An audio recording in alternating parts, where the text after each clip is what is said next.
This arena was built 1,800 years ago by the ancient Romans for gladiators to fight in. It is still being used today. This is Nîmes in the south of France. On the great Whitsun festival, the Feria of Nîmes, something like 1 million people come to witness a combat that has gone on here since the arena was first built. This was always a place for blood, a place where the Roman crowd watched animals and humans put to death.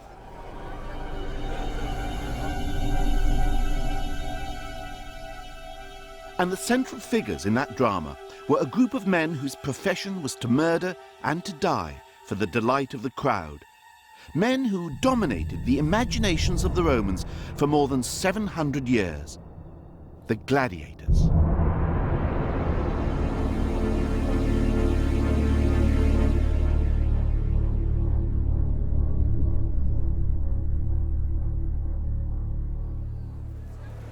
Gladiators fought in hundreds of specially constructed arenas all over the Roman world. This is Capua, and the home of the most famous of all gladiators.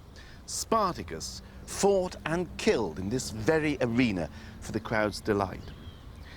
In fact, that's why he led his revolt. Spartacus's gladiators were trying to put a stop to these games.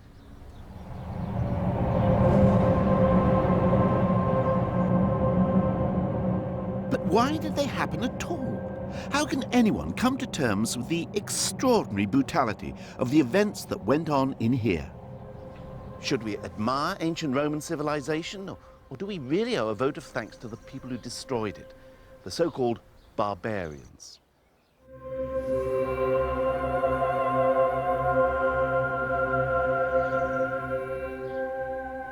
The physical remains of Roman civilization are astonishing. We look at them and see a life of elegance, high culture, and sophistication. But that does not mean that they shared our values. This is a street in Pompeii. It's a Roman city that's been frozen in time, in the year 79 AD to be precise, when it was blasted with volcanic ash and gas by the eruption of Vesuvius. Pompeii allows us to peer back through the ages and glimpse life as it was lived in ancient Roman times. Life and death.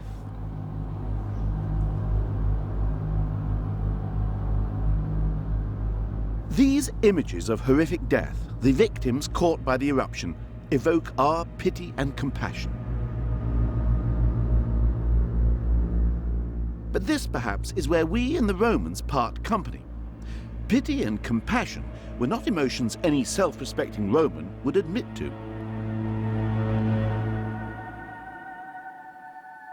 In 80 AD, the Emperor Trajan constructed a vast theatre of death in the center of Rome.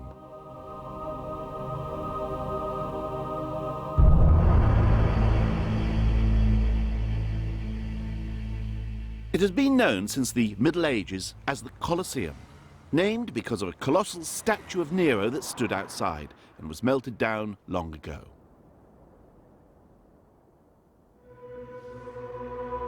The name stuck because the building itself is colossal.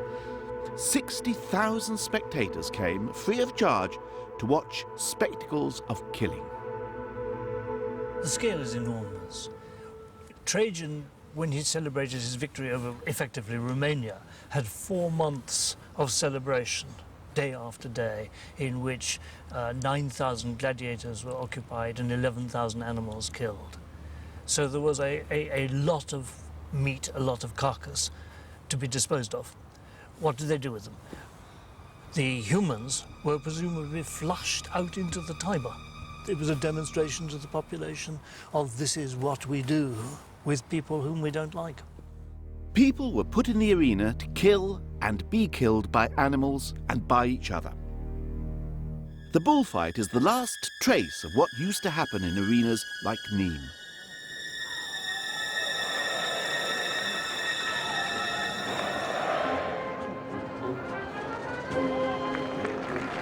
The crowd don't see this as cruel.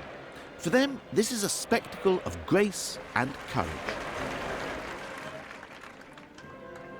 And the closeness of death. This is as close as we can get to the events here 2,000 years ago. But don't be misled. Bullfighting may be the great-great-great-grandson of the gladiator fights of ancient Rome, but the things the gladiators were doing within these walls were fundamentally very different. Roman gladiators put on a public spectacle of human murder for entertainment. The killing of animals was just an introduction, though even that was on a much grander scale than any modern-day bullfight. One Roman general brings 140 elephants. Just think of the amazing logistics of organizing hunts for elephants, or 40 tigers, leopards, crocodiles even. It was natural history meets showbiz. Animals were paraded for the crowd to admire, to wonder at, to fear, and finally to dominate as they watched them die. The amphitheatre was a large killing machine, and like the best machines, the mechanism was secret. What we see now exposed here at Capua are those very secrets that so surprised and excited the ancient audiences. We're going down into the underground stages at Capua. This is where the animals and prisoners were kept and where the stage machinery was stored. It's a sort of combination of scene dock, prison and zoo. And you can see the great drains here where they could wash away the filth and the blood after the shows. The whole place required a vast army of stagehands. And it's said that the Emperor Claudius once thought they hadn't done their job properly. So he had the stagehands sent up into the arena to fight in place of the gladiators. So never be a stagehand in ancient Rome. Elaborate scenery rose up recreating landscapes, hills, jungle, savanna, of the savage world where these beasts roamed free.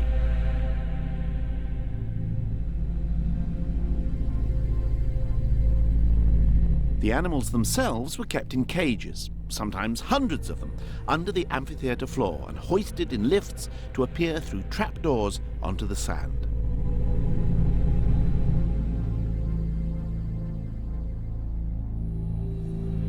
To provide enough animals for these shows, the Romans hunted so intensively that they eventually wiped out the large animals of Europe and the Middle East.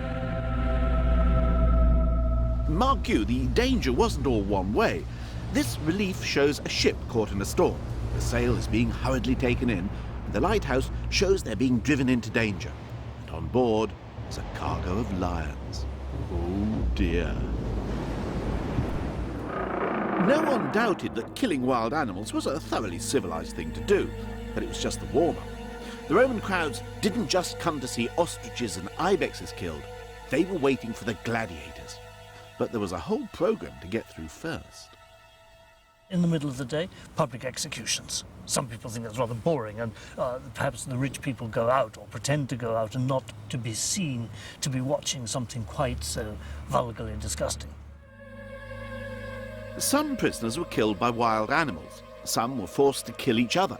But the real killer was Rome itself, and the audience was Rome.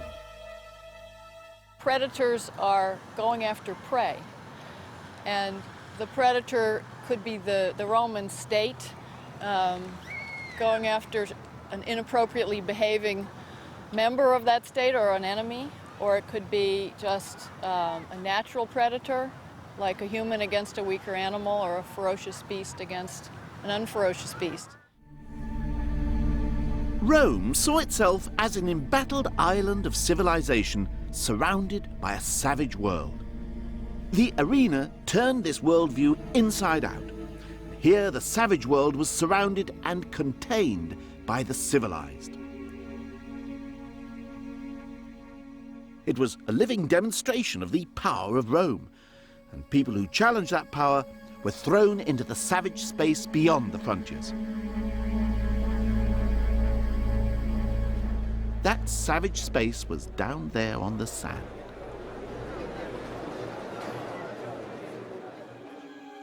Criminals, including Christians who refused to acknowledge the emperor as divine, had to be shown to be powerless in the face of the savagery that only Rome could tame.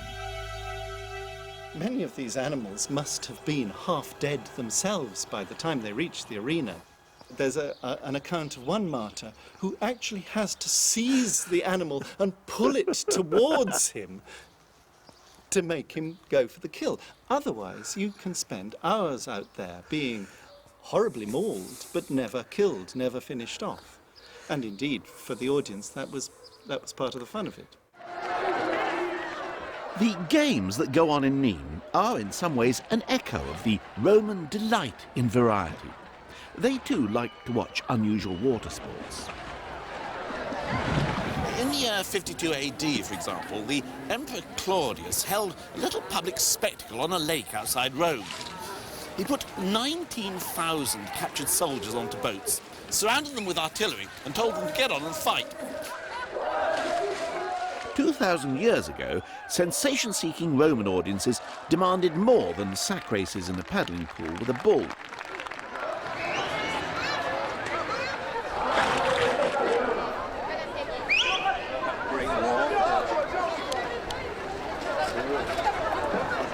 After the lunchtime executions, the day would move to its climax. In the afternoon, 6 hours, 1:30 to 7:30, gladiatorial fights. Quite slowly paced. Gladiators are expensive. Of course, an occasional emperor will put 3,000 men in a day. But even 5,000 animals in a day. But that's quite exceptional. Your normal gladiatorial contest is 25 fights in an afternoon. This mosaic, found in a Roman villa, shows games put on by the man that owned the place. The mosaic was expensive. Well, the games cost a fortune. They were important. They are celebrations of courage, endurance, resistance to pain, bravery, steadfastness, and then, finally, the willingness to die if you're conquered, and the victory, the glorious triumph of the winner. That sign, the Greek letter theta, stands for Thanatos, dead. Their names are there too. Rodan was killed for entertainment at a public show. The names are usually one-word names, which are slave names or pet names almost. They are given to animals and to gladiators alike. If you just look at Pompeii casually, you see what you want to see. A civilized and peaceful way of life, really rather enviable. But look more closely at the beautiful walls, and something rather different emerges. This alleyway leads to the cheapest seats in the theatre. Probably got a pretty rough crowd hanging out here. And not surprisingly, the walls are covered with graffiti. This bit shows us what was on the minds of the young men of ancient Pompeii.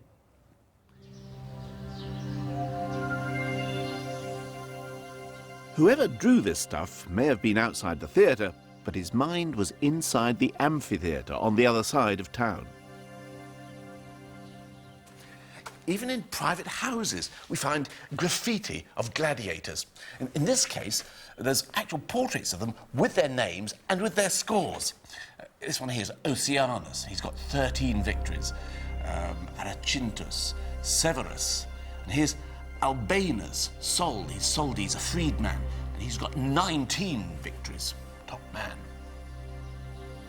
These are the ghostly traces of sports heroes with short lives but a passionate following. We're in the Gladiators barracks in Pompeii. And all around here are the dressing rooms of the stars. Well, the gladiators certainly saw themselves as heartthrobs. According to the archaeological record, in one of them there used to be a bit of graffiti calling one of the gladiators Suspirium Puellarum, makes young girls pant. Certainly, sex and the arena have always gone, well, say, hand in hand. It's probably a bit of a euphemism. For example, in the cells over there, which were reserved for the more mature gladiators, In the ashes, they discovered the body of a woman in expensive jewellery, and she was surrounded by no less than 18 gladiators. Had she gone in collecting autographs, or perhaps she'd just gone in for chat? We'll probably never know. But we do know that gladiators packed plenty of sex appeal. For example, their sweat was collected and used as an aphrodisiac by the fashionable women of Rome. And a spear dipped in gladiators' blood was used in weddings to part the bride's hair. Gladiators represent virility. They are an enhanced image of the Roman citizen at work. So when you went to someone's house, there was a picture, an image of a gladiator that you pulled on. The bells made up of gladiators fighting against wild animals which come out of their erect penises. But although gladiators were glamorous, sexy and popular, oddly enough, they had no social standing. As far as the elite of Rome were concerned, they were scum. Probably because most of them were slaves or captives of war. And even if he weren't already, any recruit to the gladiators became a prisoner the moment he stepped into this place. He had to take an oath, surrendering all hope of survival, saying he was prepared to be burnt, to be bound, to be slain by the sword. And he would live in one of those cells over there, bound in chains to begin with, and he would be taught to fight in this very courtyard. And yet, despite these conditions, and despite the lack of status and the appalling chances of survival, nevertheless, many young men actually volunteered to become gladiators. There must have been some perks to the job. Of course, there was the lure of fame. I mean, look at the sheer size of the amphitheatres. Pompeii had seats for 20,000 people, 4,000 more than the whole population of the city. And there was, it seems, also an illusion of security for them. They belonged to a group, a family of gladiators that took care of them, that buried them if they died, and they were very close to their troop members. If you had no skills and you were a trained fighter, then to go back into this fairly safe environment, even though it involved putting your life on the line all the time, makes a certain amount of sense. And gladiators didn't necessarily expect to have to kill each other. In fact, a fight to the death was relatively rare. Not because it was thought to be cruel, but because deliberately killing off trained stock was expensive. But we do know that in one list of 20 dead gladiators, only 3 had survived to their 12th fight. Well, it's all very well talking about gladiators, but what was it like to be one? Well, there's only one way to find out.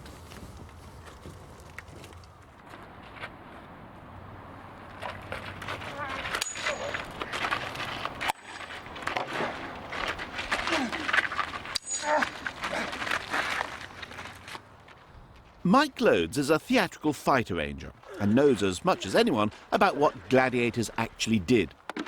Of course, he teaches people how to fight for show. But after all, that's what gladiators were expected to do. In order to be the sports superstars of the day, which they were, they would have to fight with a degree of style. They would have to have the panache. They would be able to move in big shapes and make the thing look dramatically exciting. But that is not phony. That is fighting well. Teach me to be a gladiator. Well, the first thing we need to do is build you up a bit. Oh, and the practice... I was afraid you might say that. Yeah, the training is over here at the Pell. OK, guys. Have a go with that. Oh, it is heavy, isn't it? It is a little. Yeah, it is. A couple of hours of that, though, and you'll feel fine. Now, I think we should just have the glasses off, however. I think that Okay, they all steam up. Okay, so I'm going to go... Oh, sorry, it's me. I keep hitting with the wrong bit of the sword. Oh, OK, keep it going. Intention in those blows. There were many different kinds of gladiators, each with his own special armour and weapons. They were all supposed to be different enemies of Rome, from history or from fantasy.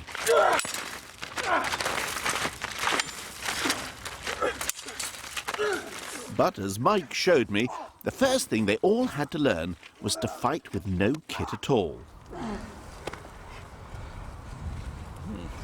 The first gladiators just had swords, but they were soon pitted against men with other weapons, like a spear. Obviously, it's a throwing weapon, but it could also be used for the thrust, and the sharp blades of the head could be used for wide, swinging cuts. The whole could be used as a staff weapon. They also used it for throwing at each other. The trouble with throwing weapons is it's a terrible way to disarm yourself. One option is to try and catch the weapon, turn it and throw it back again. They liked to set different styles of warrior against each other. The classic combination was the netman, the Rhetarius, with his trident, against the myrmidon, with bits of scaly armour and a fish-tailed helmet. These were fantasy warriors, Neptune the fisherman versus the sea monster. But how could a man with a sword be beaten by a man using a net? The properties of the net are it obviously has a dramatic function for the final entrapment of the myrmidon. The perimeter rope was weighted, it had lead weights all around the perimeter rope. Therefore, the net itself can be used as a strike weapon in its own right, rather like a chain. The net is quite slow in flight. The myrmidon would simply move out of the way.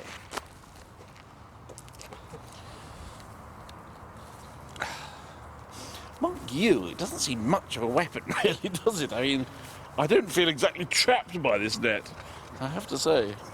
If I was a fish, maybe I would. You're quite right. In order for the net to be effective, it's not actually thrown. It's still held by the Rhetarius. And what happens, he needs to draw the myrmidon into close range, and then he can use it to hook him down. Now, generally, the Rhetarius would not kill with the trident. He would use the dagger. And if the plea for mercy came and it was denied, then the death blow would usually come with the dagger.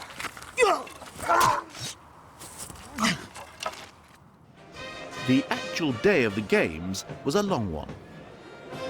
I suppose the lower classes come in first, and when everyone's there, sitting in their serried ranks, all senators together, all citizens together, women at the top, no slaves, then the emperor appears. First of all, soldiers, musicians, and emperor. It's a solemn state occasion. It's an inauguration. Swagger, dress, trumpets. But it's religion as well. So there's a sacrifice first, there's music. It's something that's celebrating God's virtue, the Roman state. It's not just a game. Here we're celebrating the triumph of Rome.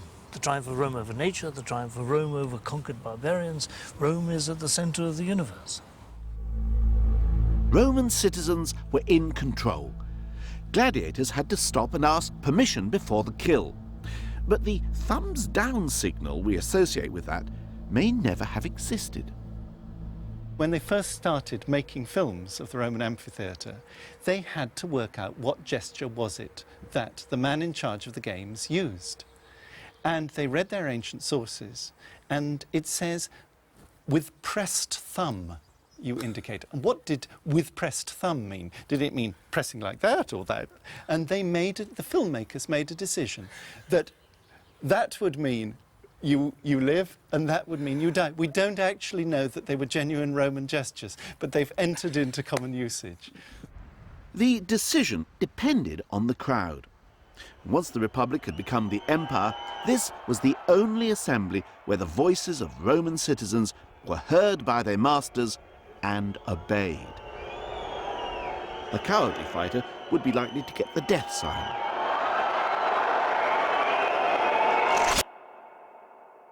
In fact, the reaction in the bullfight is very similar.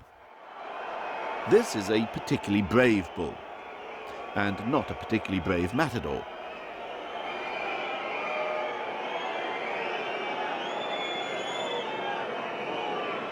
The bullfight goes horribly wrong. The kill is a disaster, and the animal has to be dispatched with a knife. The matador slinks away, Unfortunate that there's no longer a thumbs down, but his reputation destroyed nevertheless. The crowd's praise goes to the dead bull. These are the emotions of the amphitheatre, just as they always were.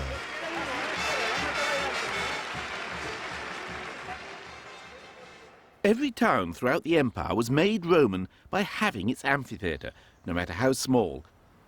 Killing people as a spectator sport was the mark of Romanness. There's a very interesting case of a king of Syria, Antiochus of Syria, who wanted to be a good Roman.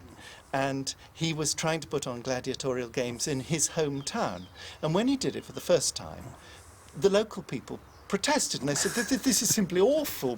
What are you doing? And interesting, he then perseveres and he tries it the next time with bloodshed but no deaths. And they take it.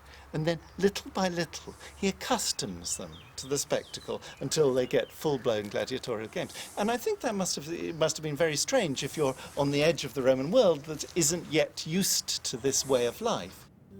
But the Romans were used to it, and each show had to have some novelty about it to keep the spectators happy.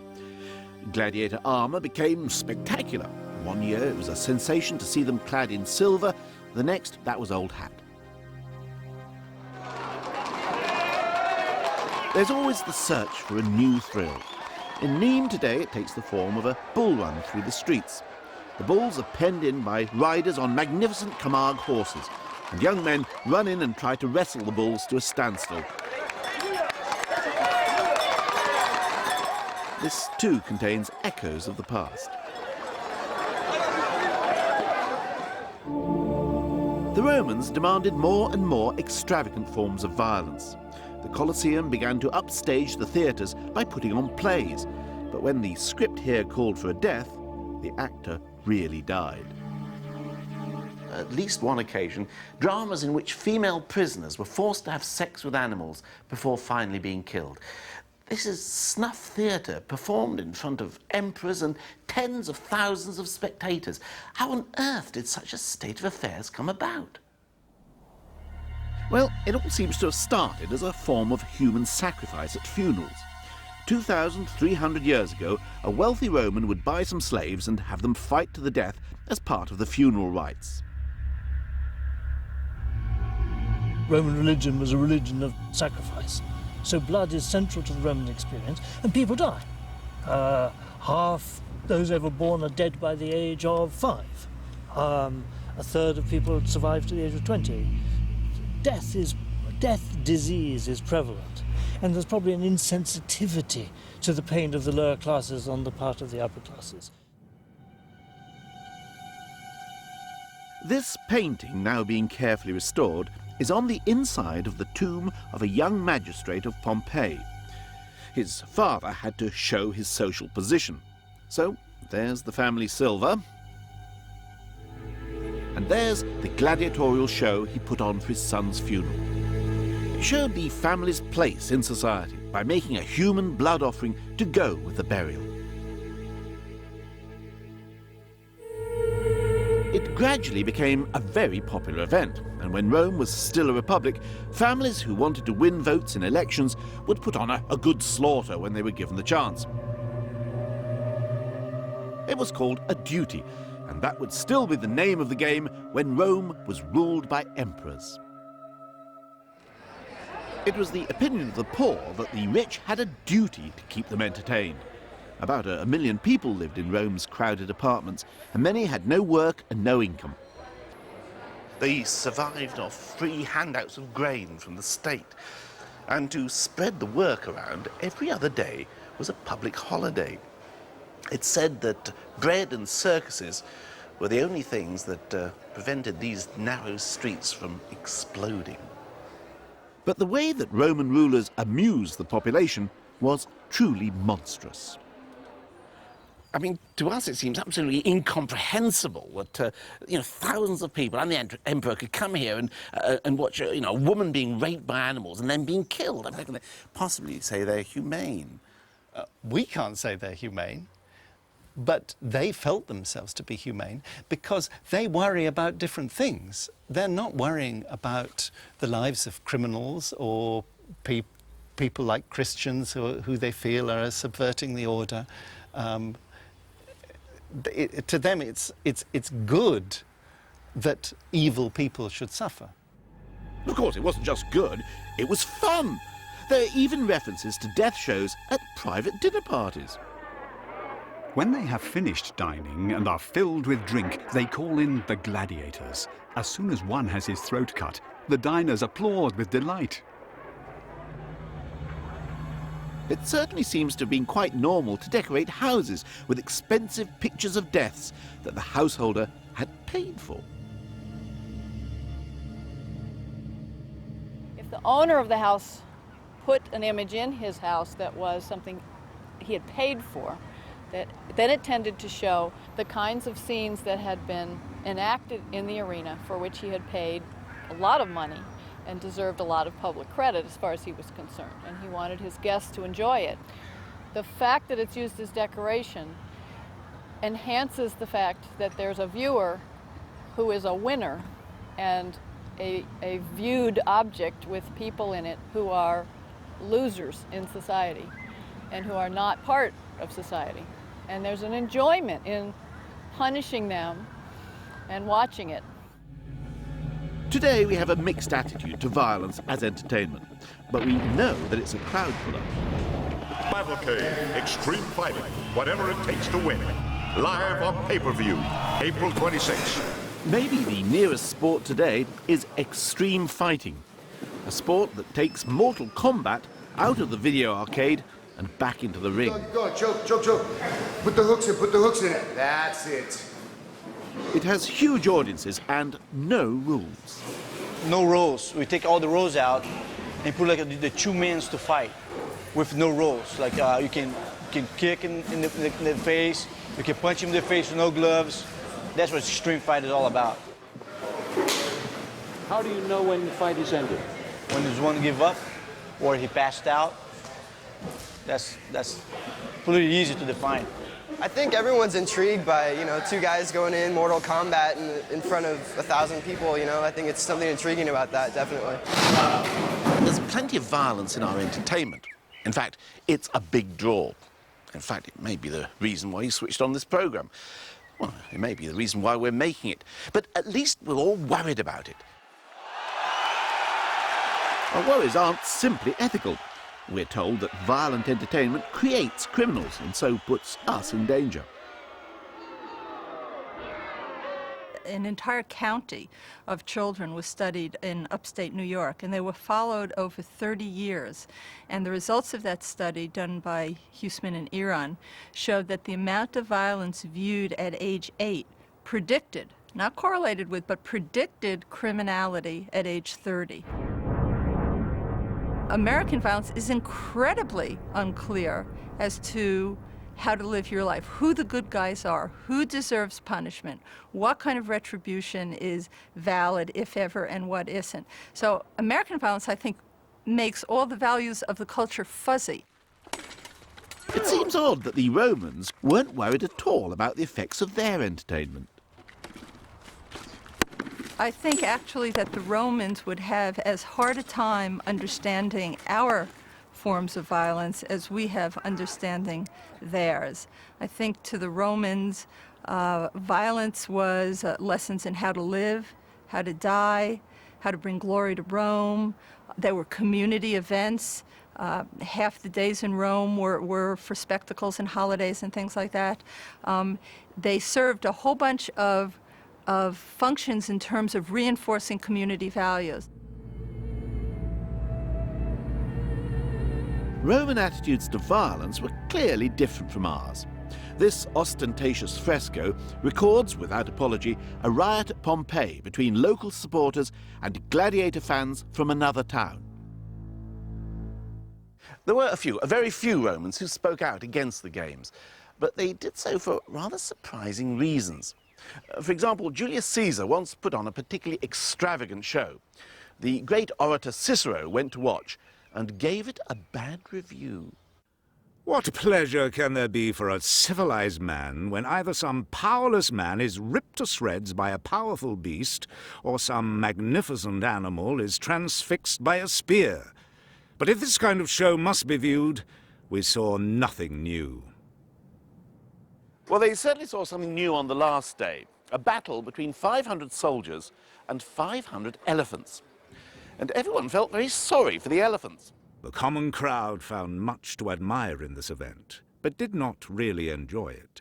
On the contrary, a certain pity was aroused in them, and they came to the opinion that this beast shared a certain affinity with the human race.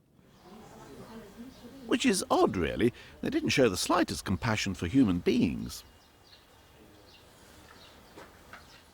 When Spartacus rebelled with his gladiators and slaves against Rome, and after a long battle the Roman legions won, the Romans tried to wipe out the prospect of any further slave rebellion by lining the road from Naples to Rome with 6,000 crucified gladiators and rebels.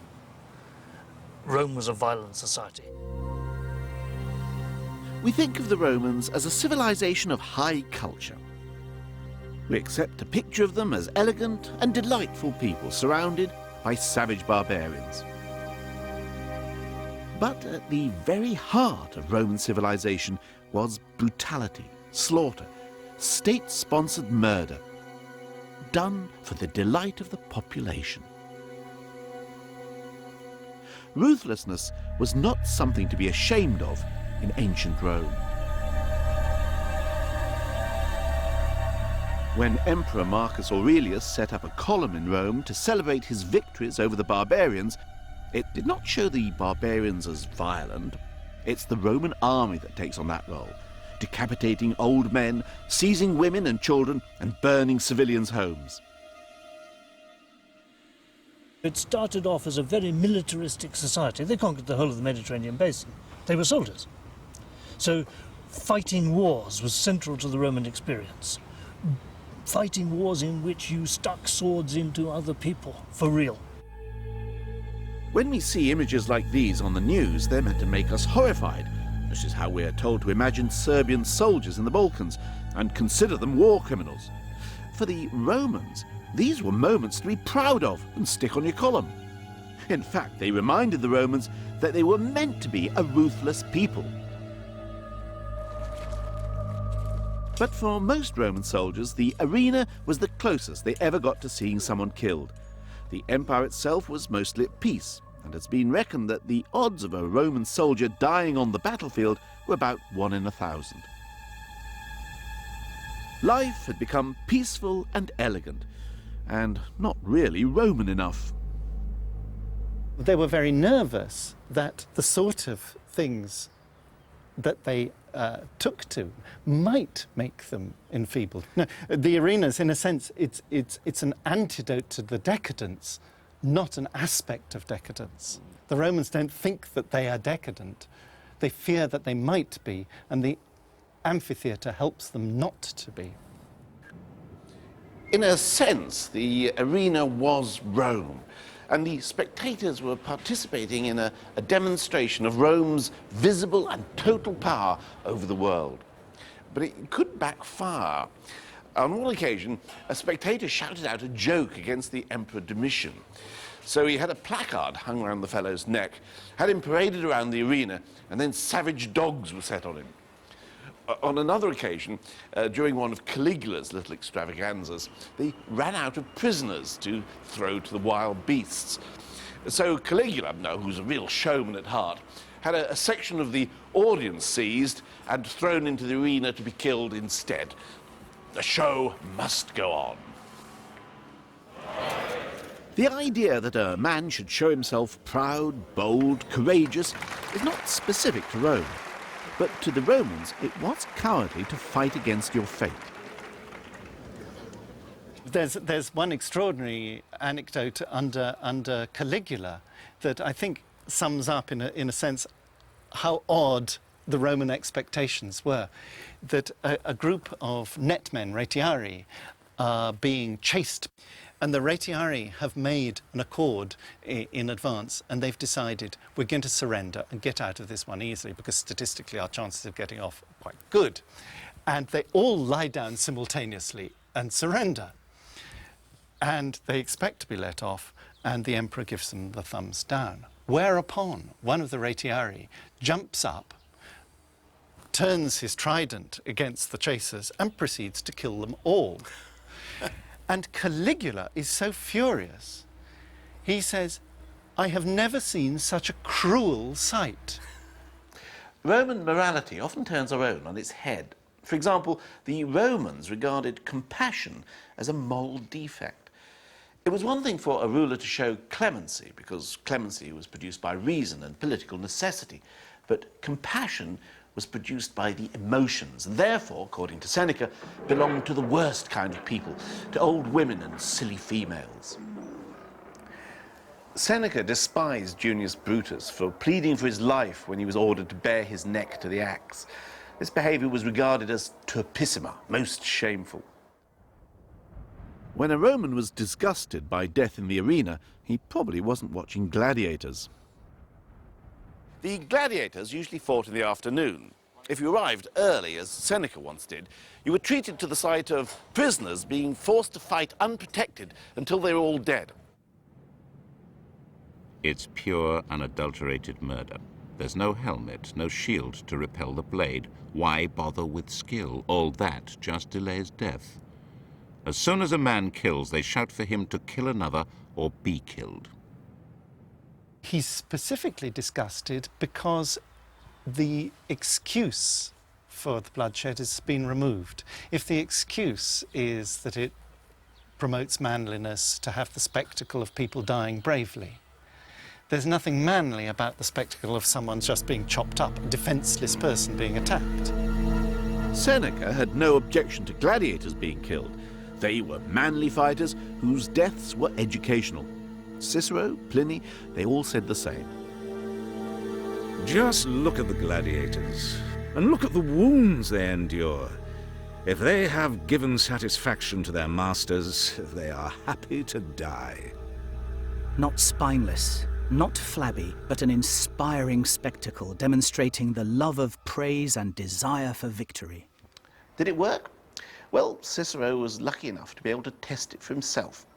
He was condemned to death by the state.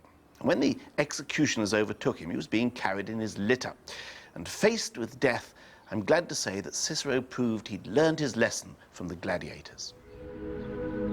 He thrust his head forward and accepted the death blow as he'd been shown in the amphitheatre.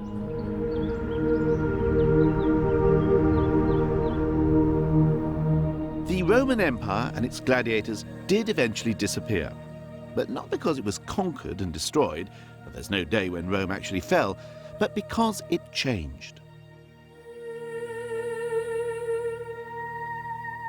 One change was that early in the 4th century, Christianity became an official religion.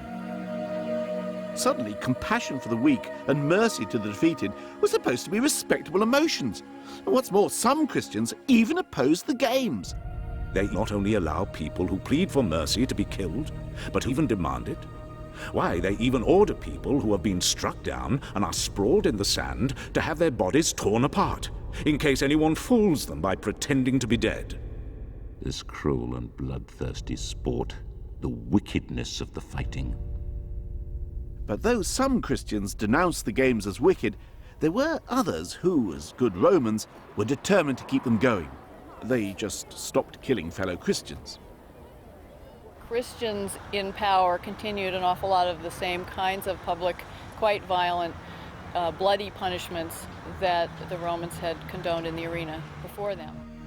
But the Roman world was not only being emasculated by Christianity. As the new religion grew, vast numbers of non-Romans forced their way into the Western Empire, the so-called barbarians. And whenever they took control of a city, the gladiatorial games seemed to have stopped. The very word Vandal means a mindless destroyer. But in fact, the Vandals and the Goths and the Visigoths were admired by disaffected Romans, and for good reason. A 5th century writer, Salvian, explained that the barbarians might not have washed very often, but they had more moral sense than the Romans. We Romans oppress each other. A man cannot be safe unless he is wicked. So many people, well educated and from good families, flee to our enemies. They would rather endure a foreign civilization among the barbarians than cruel injustice among the Romans. The Romans would enjoy the paradox, wouldn't they? That it was the barbarians who they're trying desperately to show their superiority over the barbarians with these games. And the moment that the barbarians move in, the games cease to matter. The presence of the barbarians is the biggest factor that transforms their world. This is a barbarian king shown with symbols of a Roman triumph. The newcomers were happy to be seen as Romans, but they didn't see any need to stage public executions or imitations of fighting for entertainment. The frontiers collapsed, and the Romans were no longer able to sit around this sand like gods, deciding who lived and who died. The world of the savages had taken over, as far as the Romans were concerned. The Visigoths turned this arena into what historians have called a fortified encampment. Well, actually, they lived in it. It was a sort of housing estate. The Roman amphitheatre was an ideological statement. Here is what Rome stands for and has always stood for. The architecture was simply a huge and complex stage set for Romans to be taught lessons of brutality and to despise weakness. It's no accident that Roman architecture has been so copied by modern states. It expresses power and authority. This is the Roman temple at Nîmes, 2,000 years old. And this is the US Treasury.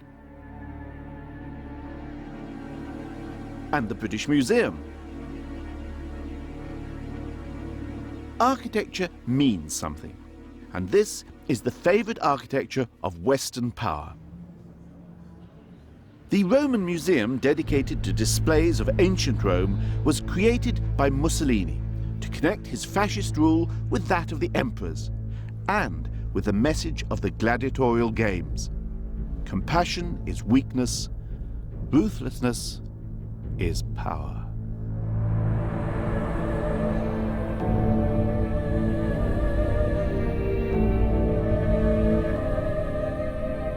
I think one reason we talk about Roman games is that we're conscious of the seeds of the same cruelty in ourselves, and we kind of want to understand, could we be there?